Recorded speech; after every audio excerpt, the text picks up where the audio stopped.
1251, 1200 mü? 25'e 50. Köpeytirseniz 1250. 25'e 50. Assalomu alaykum sheplar, harmanglar. Xudo xolasa bugün bir ko'chmas mulk zo'r mesada Anjilchida 1250 kvadrat Rayhon bozoridan 5 bar 6 kilometr deb qo'yaveradi. 6 kilometr ish yuracha yo'lning ustida 40 adım. Sanab 40 adım atasiz yo'lning ustuna chiqasiz.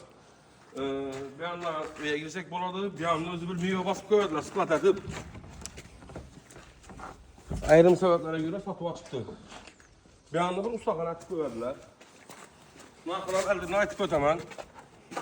Benden bağım çıkıp kesildi orada. Narxı 820 milyon so'm. Xudo xolasa gelişadan yeri var. Batafsil hammasini görüp çıkamiz. Dokumentdan muammo yok. 5 minutda adlarınız ötedi Xudo xolasa notariusda. Öyle görüp çıkamiz. Alıp bir keyfine mal bakama, işte bir işten etamen size zor mesle. Yazdığı günü cennet belli. Zorana gelse yemeğde bir mangal sangallarını koyup verip defede de oturatan meslerini göster.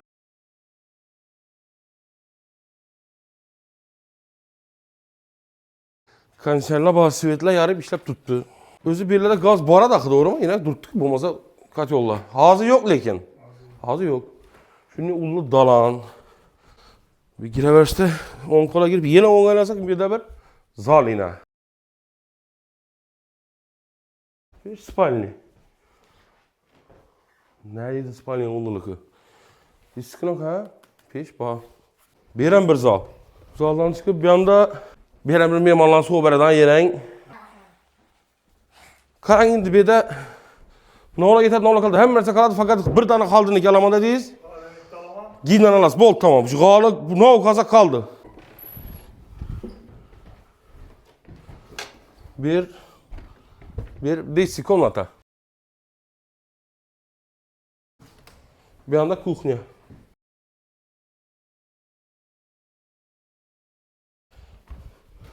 Ben naminde bir sklat bunu ayet koydular. Bir bir komnat sezla boladı. Şu öyüne geçsek kendin kullerler, kirmaşin, gaz plita, kuchni, işte haladınlık bilen giyimlanları kanı hemen nerse kaladı şu gürgelleri izleyin. Bir yandan bak açık getemiz ha, Xudo xolasa. Bir yandan yine bak. O işkenet bilen pataklayıp tuttu.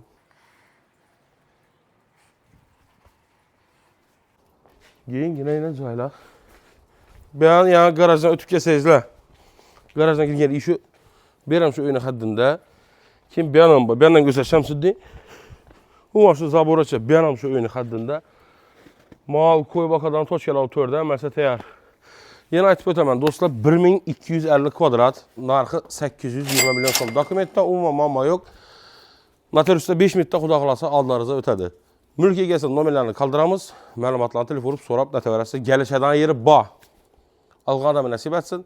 Yaxşı gün toyla olsun. Bizə xizmət bolsa, aytəvərəsizlər.